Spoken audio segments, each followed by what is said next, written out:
ये सोचना गलत है कि तुम पर नज़र नहीं, ये सोचना गलत है कि तुम पर नज़र नहीं, मसरूफ़ हम बहुत हैं मगर बेखबर नहीं। क्या बात है।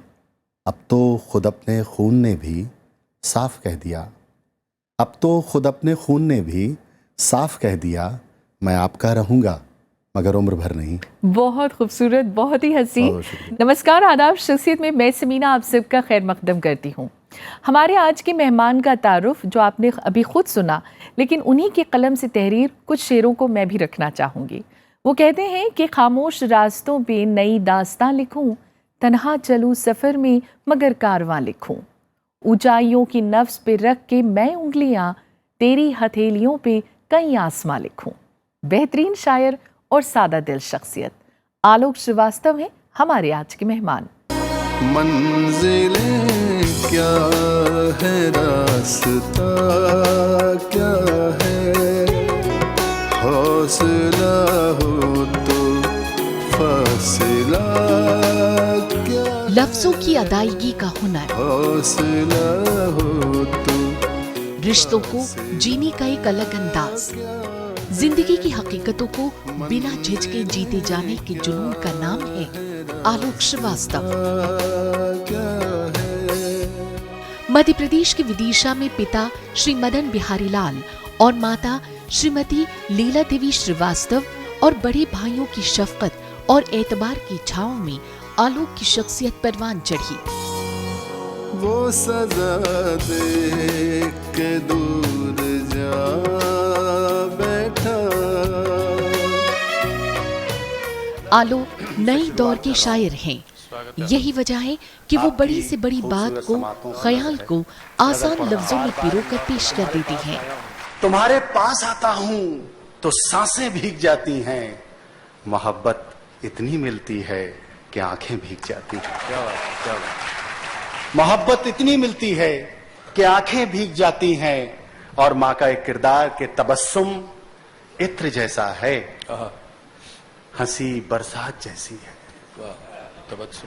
तबस्सुम इत्र जैसा है, हंसी बरसात जैसी है। वो जब भी बात करती है तो बातें भीग जाती हैं।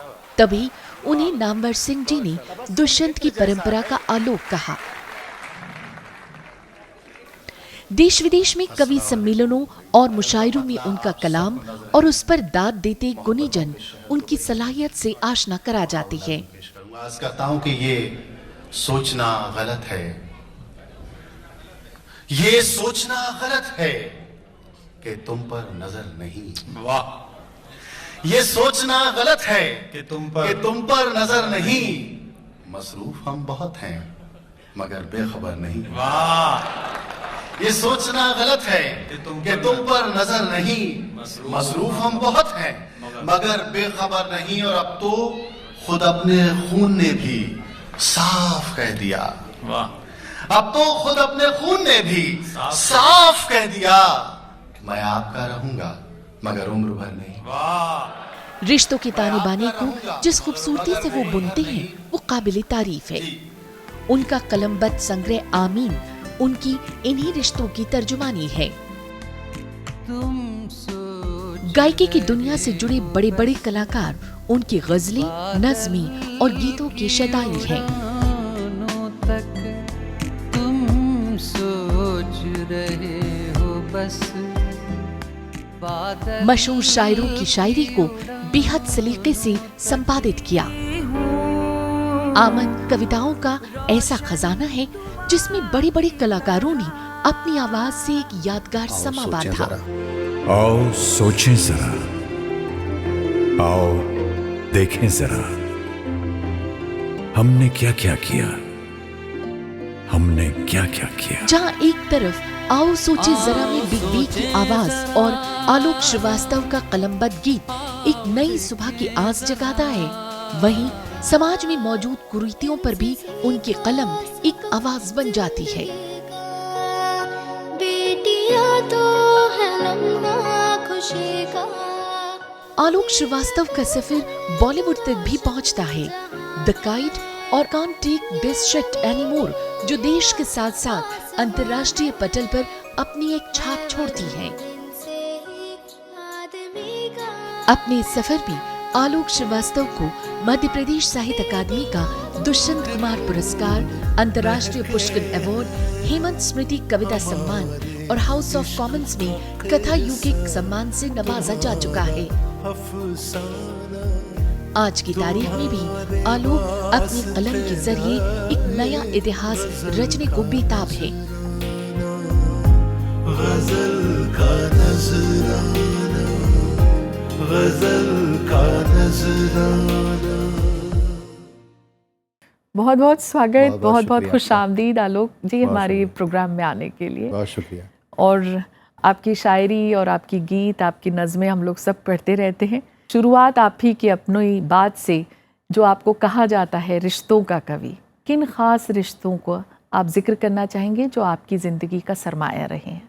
शुरू तो माँ से ही करूँगा, जिनका ख्वाब था। हर माँ ये ख्वाब देखती है कि उसका बेटा डॉक्टर बने, इंजीनियर बने, बड़े ओहदे पर हो। लेकिन जब मैंने अपनी माँ को बताया कि मैं पोएट बनना चाहता हूँ, मैं शायरी करना चाहता हूँ, तो माँ थोड़ा सा अचकचाई और उसके बाद उन्होंने कहा जो जी कहे वो करना चाहिए। वालिद बहुत नाराज़ होते थे, तो जब नाराज़ होते थे हम लोग बहुत डरते थे सारे, क्योंकि संयुक्त परिवार था। तो मैं माँ के पास ही जाता था उस वक्त, और माँ के पास जाकर कहता था कि देखिए ये मुझ पर नाराज़ होते हैं, मैं शायरी ही करूँगा, मैं पोएट ही बनूँगा, मैं राइटर ही बनूँगा, और एक दिन मेरी गज़लें जगजीत जी और पंकज उदास जी गाएंगे। क्या बात है, ये छोटा सा आलोक था तब। हाँ? तो ये, हाँ, दैट टाइम मैं 15-16 बरस का था। और माँ चूँकि उर्दू दाँ थी, बहुत अच्छी उर्दू जानती थी, तो वो अक्सर जब मैं ये निराशा लेकर उनके पास जाता था तो कहती थी आमीन। तो इसीलिए आपकी पहली जो नाम मजमुआ रहा आमीन हुआ। आमीन हुआ। तो वो दो शख्सियत ऐसी थी ज़िंदगी में।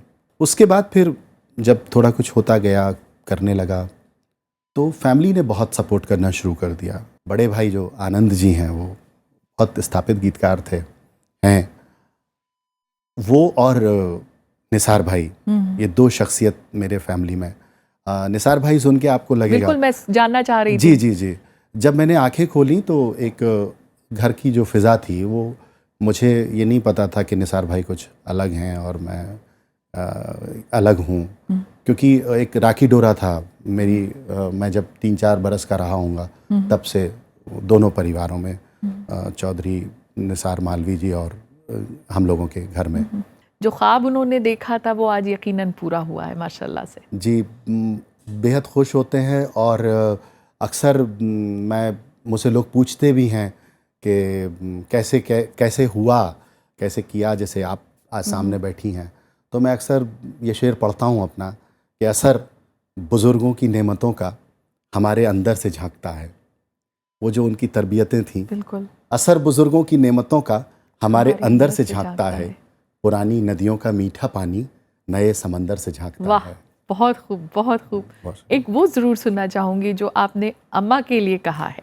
हाँ, वो माँ के जाने के बाद माँ ने मार्च 1997 में उनका देहांत हो गया था।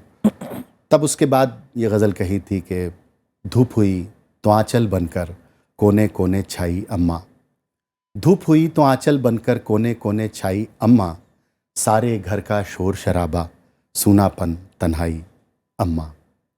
घर में झीने रिश्ते मैंने लाखों बार उधड़ते देखे, घर में झीने रिश्ते मैंने लाखों बार उधड़ते देखे, चुपके चुपके कर देती है जाने कब तुरपाई बहुत खूब अम्मा। बहुत ही खूब। और बाबूजी गुजरे, वालिद का इंतकाल 2 बरस पहले हो गया था। बाबूजी गुजरे आपस में सब चीज़ें तकसीम हुई तब, बाबूजी गुजरे आपस में सब चीज़ें तकसीम हुई तब, मैं घर में सबसे छोटा था मेरे हिस्से आई अम्मा। ब्यूटीफुल, बहुत ही खूबसूरत।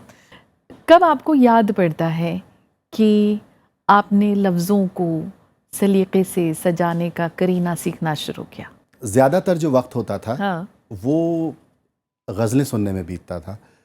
मेरी उम्र के और जो दोस्त थे, वो जब गर्मियों की दोपहर में बाहर खेलते थे, उस वक्त मैं और मेरा एक दोस्त, मुझे बहुत अच्छे से याद है, ये 80 और 82 का किस्सा है।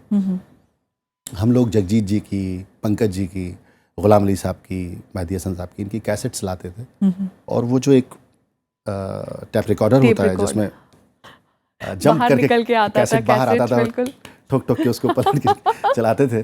तो ये 82 का किस्सा है। मतलब उस वक्त 10-12-13 बरस की उम्र थी और कमरा बंद करके कूलर में पानी डाल के और उसको सुना करते थे। और आपको याद होगा कि उस वक्त इको क्रिएट करने के लिए स्पीकर को उल्टा करके मटके के ऊपर रख देते बिल्कुल, थे। बिल्कुल, बिल्कुल। तो वो सारी उस तरह की शरारतें की।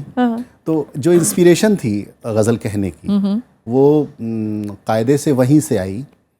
तो वो एक उम्र कोई 17-18 बरस की थी और उस वक्त उस मोड़ पर एक दोस्त मिले, ब्रज, जो विदिशा के ही थे, कवि हैं, और एक दोस्त आलोक पुतुल, जो बहुत अच्छे लेखक और संपादक हैं। इन लोगों ने फिर वो शऊर पैदा किया कि नहीं, ये शौकिया नहीं होना चाहिए, इसके अपने सरोकार भी होने चाहिए। और मुझे भी अब अंदर से फील होने लगा कि ये चीज़ें जो मैं कर रहा हूँ, जो मैं रच रहा हूँ, उसका कहीं ना कहीं मेरे वक्त से और मेरे तकाज़ों से कोई ना कोई सरोकार होना चाहिए। उसी मोड़ पर उस्ताद मिल गए, गोविंद आर्य निषाद साहब मरहूम। उन्होंने गज़ल की बारीकियाँ, और एक शख्सियत जिनका मैं बहुत एहतराम करता हूँ, डॉक्टर बशीर बद्र। अच्छा। तो जो गज़ल की टेक्निकलिटीज़ हैं, जो गज़ल की बारीकियाँ हैं, वो तो निषाद साहब ने सिखाई। और गज़ल का जो हुस्न है, गज़ल किस तरह से रीच करती है, ज़बान का तकाज़ा क्या है, आप ऐसी कोई कदीम ज़बान मत लिखिए बोलिए जो लाइब्रेरियों में और किताबों में दफन होकर रह जाए। तो वो सलीक़ा जो है वो डॉक्टर बशीर बद्र साहब से सीखने को मिला। रिश्तों को आज के दौर में जीना और उन्हें संभाल के रखना, उनकी कदर करना, एहतराम करना कितनी बड़ी चुनौती है। सब कुछ आपकी तरबियत पर है, सब कुछ आपके माहौल पर है। मैं हमेशा ये बात कहता हूँ और मानता हूँ, मैं जो कर रहा हूँ वो, या जो भी लिख रहा हूँ, वो रिफ्लेक्शन है जो मुझे मेरे बैकग्राउंड से मिला है, मुझे मेरी तहजीब से मिला है। निसार भाई का जिक्र हुआ था, मैं आपके सवाल के जवाब में 2 शेर अपने पढ़ता हूँ। अक्सर होता है कि आप उर्दू कहाँ से कैसे आई, तो वो घर में थी। जब मैंने आंखें खोली तो मैंने बताया मेरे घर का माहौल ही ऐसा था। सारा बदन अजीब सी खुशबू से भर गया, शायद तेरा ख्याल हदों से गुजर गया। क्या बात है। शायद तेरा ख्याल हदों से गुजर गया, उर्दू के इस खुलूस को हम ढूंढते कहाँ। उर्दू के इस खुलूस को हम ढूंढते कहाँ। उर्दू के इस खुलूस को हम ढूंढते कहाँ, अच्छा हुआ ये खुद ही लहू में उतर गया। वाह। तो संस्कार बेहद ज़रूरी है, जाहिर सी बात है। कुछ आपके अपने हैं जिन्होंने आपके आज तक के सफ़र को देखा है, मैं चाहूँगी आप उन्हें देखें। जी ज़रूर। आइए देखते हैं। आलोक की पहचान हिंदी गज़ल में दुष्यंत की चुनौती के रूप में आई थी।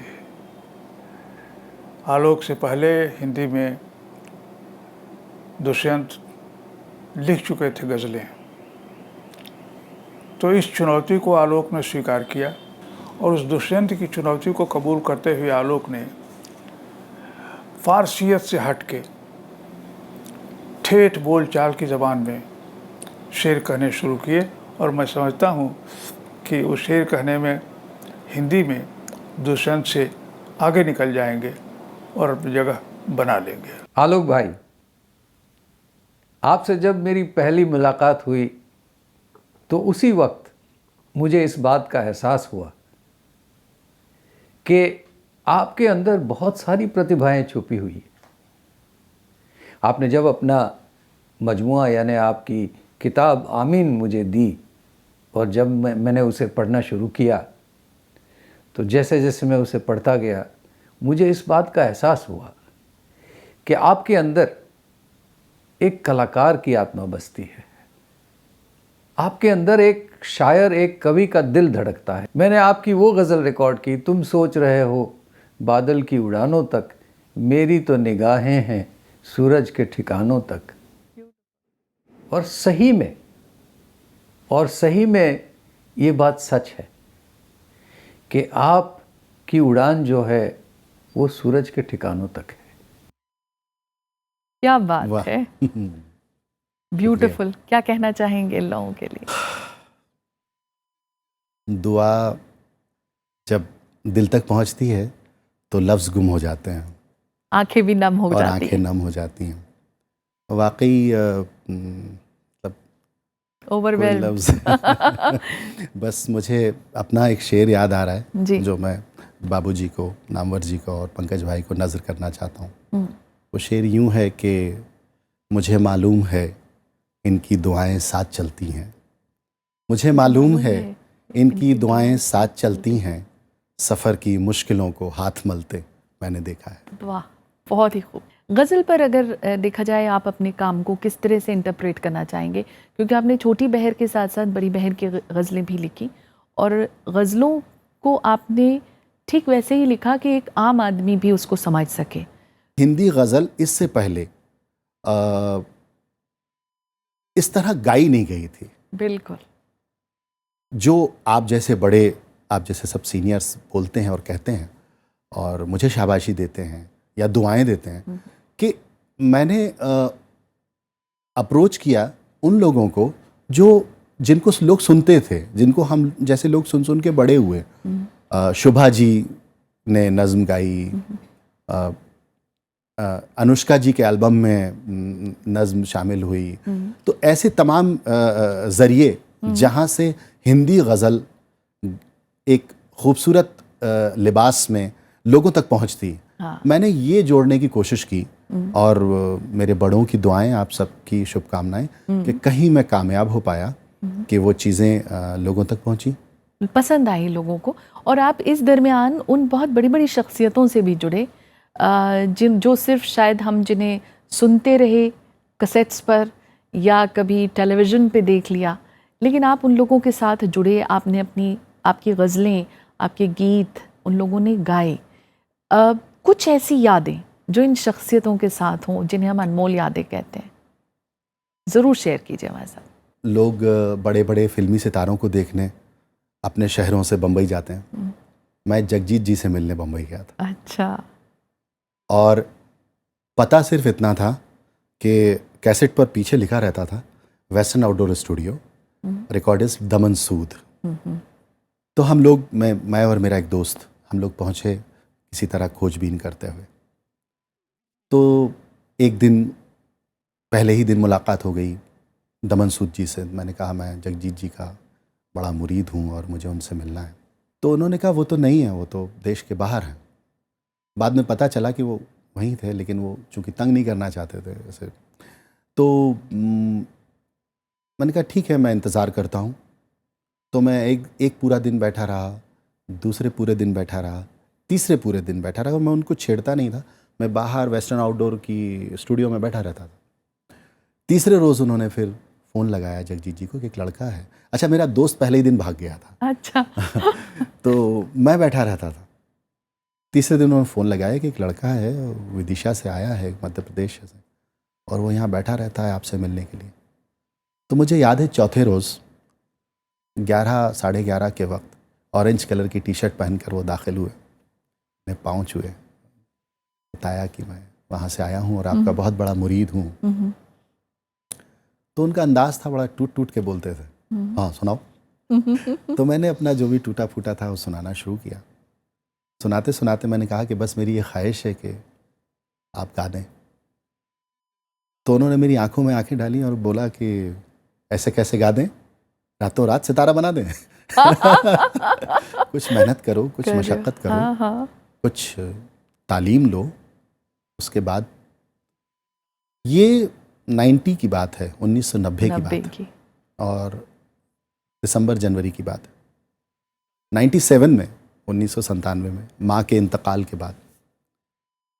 इस बीच गंगा से बहुत सारा पानी बह गया, बहुत सारी सब उस्ताद मिल गए, सब डॉक्टर साहब ने तरबियत देना शुरू किया। मंझ गए, मतलब गोया कि मंझ गए थोड़ा। तो खैर मैं अभी भी नहीं कहता हूँ। हाँ, लेकिन ये हुआ कि एक फ़ोन आया उनका, जो कि मैं उनसे राब्ता अपना कायम रखता था। 237979 उनका नंबर हुआ करता था उस वक्त, 6 डिजिट का। तो उन्होंने कहा कि मैं फलाने ऑडिटोरियम में तुम्हारी गज़ल गा रहा हूँ। अरे वाह। तो 7 बरस बाद, 8 बरस बाद वो ये मौका मौका है। मिला। मैं सबसे पीछे की सीट पर, मेरे लिए आगे उन्होंने सीट बुक की हुई थी, मैं सबसे पीछे की सीट पर बैठा रो रहा था और वो मेरी गज़ल गा रहे थे। क्या बात। मंजिलें क्या हैं, रास्ता क्या है, हौसला हो तो फासला क्या है। मंजिलें बेगानी हो सकती हैं और रास्ते मुश्किल, लेकिन दिल में हौसला हो तो सारे फासले खुद ब खुद सिमटने लगते हैं।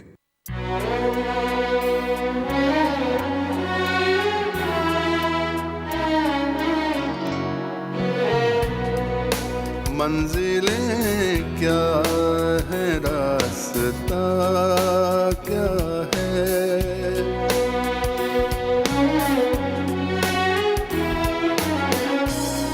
मंजिलें क्या है, रास्ता क्या है, हौसला हो तो फासला क्या है, हौसला हो तो फासला क्या है। आलोक जी, कुछ और आपके अपने हैं जिन्होंने अपनी राय का इजहार किया है और आपकी ज़िंदगी में उनके बड़े मकाम भी है।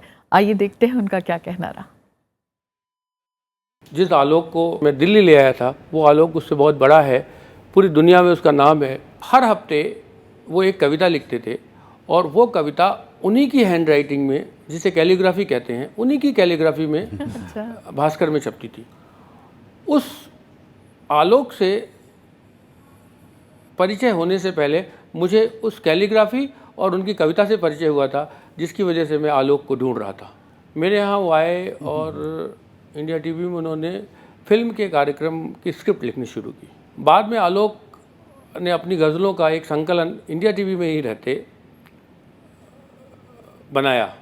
वो मैंने देखा, फिर मुझे लगा कि ये आदमी तो जो काम कर रहा है उससे बड़ा आदमी है और बहुत बड़ा आदमी है, जो शायद लोगों को मालूम नहीं है। आलोक के उज्जवल भविष्य की कामना करते हुए मैं ये कहूँगा कि आमीन तो एक मुकाम है, आलोक की मंजिलें अभी बाकी हैं। सिर्फ एक ट्रेंड सेटर मानता हूँ। निर्भया केस जब हुआ तो वो जो मार्मिक गीत लिखा अपना तुमने आलोक, वो उसका कोई जवाब नहीं था। और जिस तरह से उस गीत ने रुलाया, गीत को सुनकर आंखों में आंसू आ जाते थे। 5 साल की याद है आलोक, जब मासूम गुड़िया पर एक गीत लिखा तो वो भी बहुत ही भावुक था। बाढ़ आई उत्तराखंड में, किसी ने नहीं सोचा था कि उस बाढ़ को इस तरह से भी कोई पेश कर सकता है टीवी के पर्दे पर। और वो बाढ़ पर लिखा गीत कमाल धमाल था आलोक। रिश्तों को किस तरह से संभाला है, बहुत ही भावुक। और ज़रा सी बात पे बेटा जो आंखों में आंसू आ जाते हैं ना, यही तो तुम्हारी ताकत है, संभाल के रखना। ये आंसू नहीं, तुम्हारे मोती हैं, हीरा हैं हम लोगों के लिए। इंशाल्लाह दुआ यही है कि दोबारा हम लोग जल्दी से एक साथ काम करें। हेलो आलोक जी, मुझे याद है जब हम पहली बार मिले थे तो आपने मुझसे कहा था कि मैं एक रचनाकार हूँ, आर्थिक रूप से संपन्न नहीं हूँ, पर आज 17 साल बाद मैं ये देखती हूँ कि आपसे ज़्यादा संपन्न कोई नहीं है। पिता के रूप में तो ये बहुत ज़्यादा भावुक है। अंशल का नाम आते ही बहुत भावुक हो जाते हैं। कितना भी व्यस्त रहे, कुछ भी रहे, लेकिन अंशल की इतनी सी भी कुछ भी परेशानी उनसे बर्दाश्त नहीं होती। और मैं उनको यही शुभकामनाएं देती हूँ कि उन्हें अपनी मेहनत और लगन से जितना भी यश कमाया है उसमें और ज़्यादा से ज़्यादा इजाफा हो सके। क्या बात है, इतने प्यारे दोस्त और इतना बेहतरीन हमसफ़र, बहुत बड़ा सरमाया है ये, बहुत बड़ा। कवि वाकई इतने इमोशनल होते हैं। आज आपको मुझे देख के लग रहा है आंखों से आपके, जैसे सईद ने कहा कि झरझर आंसू बह रहे हैं, यहाँ पर भी बह रहे हैं। ये दरअसल सारे वो लोग हैं जो शायद ज़िंदगी में नहीं होते, तो ज़िंदगी नहीं होती, जिंदगी नहीं, या मैं ज़िंदगी में यहाँ नहीं होता। संघर्ष के दिनों के साथ ही हैं ये आपके, देखा जाए तो एक तरह। हाँ, यही कह सकते हैं आप। इन लोगों ने उस वक्त मोहब्बत करना शुरू की मुझसे जिस वक्त मैं आज भी कुछ नहीं हूँ, लेकिन ये वाकई में उस वक्त के सब करम फरमा हैं जिस वक्त मैं वाकई कुछ नहीं था। आलोक जी, कवि का संवेदनाओं से एक गहरा रिश्ता होता है। आज के दौर में या आज के वक्त में कौन सी ऐसी चीज़ है जो आपको बेहद फिक्रमंद करती है।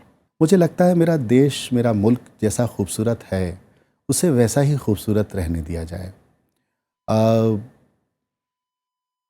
शायर हूँ, कवि हूँ, उसी हैसियत से आपने बुलाया है तो बस अपनी एक नज़्म ही पढ़ना चाहता हूँ। ज़्यादा तो क्या कहूँ, अपने चंद मिसरों में है कि जो हम में तुम में हुई मोहब्बत एक दुआ की तरह है आपके इस प्रोग्राम के ज़रिए। जो हम में तुम में हुई मोहब्बत तो देखो कैसा हुआ उजाला, वो खुशबुओं ने चमन संभाला, वो मस्जिदों में खिला तबस्सुम, वो मुस्कुराया है फिर शिवाला।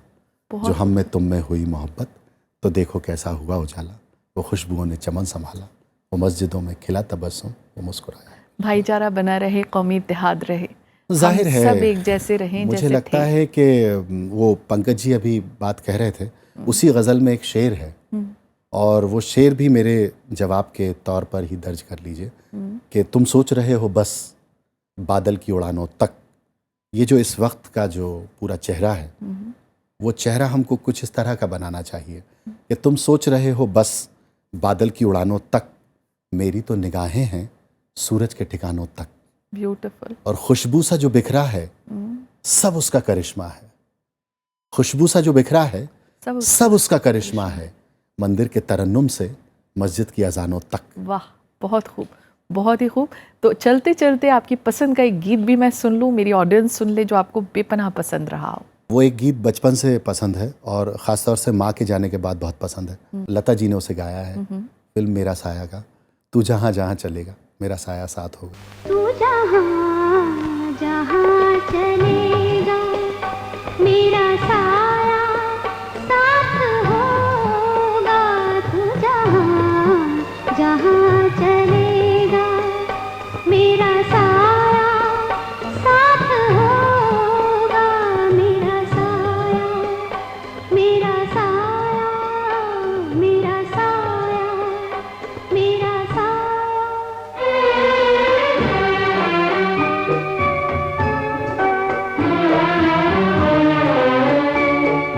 तो आलोक जी, आज आप शख्सियत में तशरीफ़ लाए, आपका बेपनाह शुक्रिया। और जो शेर, जो सोच आपने हम सब के साथ साझा की, यकीनन हमारे साथ साथ जो हमारे देखने वाले हैं, हमारी ऑडियंस है, वो भी एक नई सुबह की तरह ज़रूर जाएगी। आपका बेपनाह शुक्रिया। आपका भी बहुत बहुत शुक्रिया। तो शख्सियत में आज फ़िलहाल इतना ही। ऐसे ही ताबिंदा सितारों का सिलसिला शख्सियत में जारी रहेगा। इजाज़त दीजिए, नमस्कार, आदाब।